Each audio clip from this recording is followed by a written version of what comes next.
Back-to-back contempt citations were issued during the continuation of the Senate Blue Ribbon Committee's hearing on flood control projects. One was for contractor Curly Discaya, who also finally admitted to paying kickbacks to corner government contracts. Meantime, dismissed Public Works engineer Bryce Hernandez came face-to-face with senators he accused of taking kickbacks. Mobile journalist Mary Monreyes has tonight's big story. The flood control mess just got messier. There were more revelations at the resumption of the Senate Blue Ribbon Committee's investigation on Thursday. In this inquiry, it looks like it's not only state-funded projects that seem dubious, but testimonies of witnesses and resource persons as well. Take senators questioning why the so-called queen of contractors, Sara Discaya, skipped the hearing. Naturally, her husband Curly, who was there, was asked about the absence. Na hindi po siya makakarating dahil po sa mga valid reason po. Mr. Chair, if I may, what is the valid reason?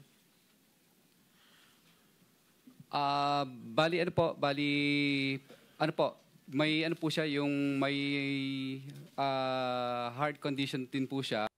But Sarah's letter to the committee revealed something else. Regrettably, I have an important meeting with my employees on the day of the hearing to explain the problem that the company is facing now. Mr. Chairman, with that letter, nagsisinungaling itong si Mr. Discaya na meron daw karamdaman yung kanyang asawa. Of course, this displeased some senators. Nanumpa ito to tell the truth, and dito harap-harapang nagsinungaling ka, binabastos mo kami, niloloko mo kami. Diba? Huwag mo kami lokohin. Di ba kayo nag-usap? Sana nag-usap muna kayong dalawa. Ano bang palusot ang gagawin natin, sweetheart or darling? Mr. Chair. You lied.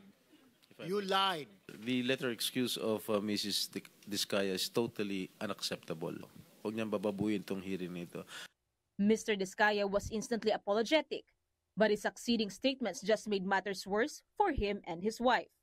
Wala po akong intention talaga magsinungaling, pero yung misis ko po kasi talaga ay madalas po, may sakit po talaga siyang diabetes at saka meron po talaga siyang hypertension. Lalo akong nalilito. Iba po ang heart condition sa diabetes. Iba rin po yun sa hypertension.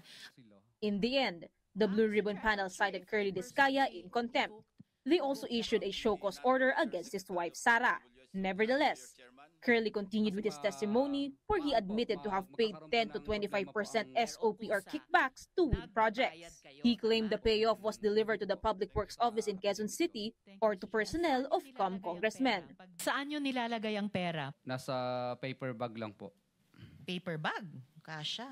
But when pressed to name names, Discaya nag-withdraw suddenly ng became pera? mum. In the same hearing, dismissed DPWH officials Bryce Hernandez and Henry Alcantara once again pointed fingers at each other on why there were ghost projects in Bulacan.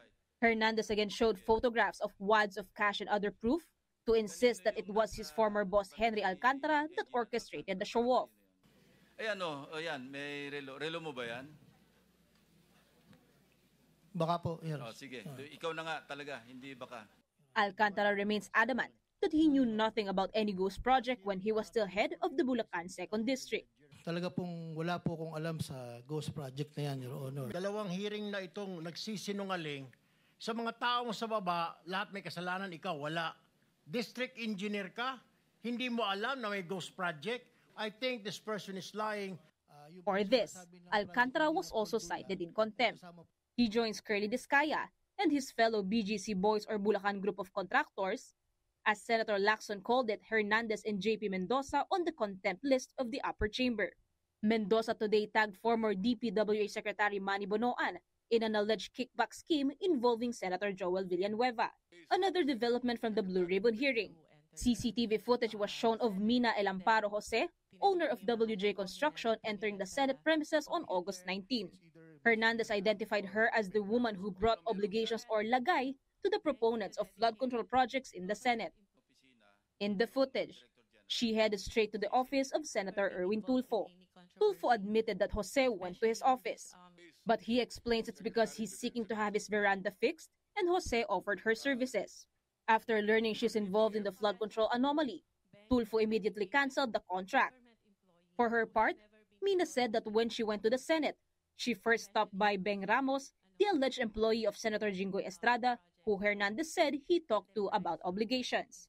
But Jose said, to her knowledge, Ramos isn't Estrada's employee but of the Blue Ribbon Oversight Office. Senator Estrada, yes, please. So hindi mo kilala si Senator Jinggoy at hindi ka nagdala ng pera sa kanya? Hindi po. Kahit po kay Bryce, wala po akong dinalang pera. Okay. So talagang safe ka na. Mobile journalist Mary Mon Reyes, we are One News.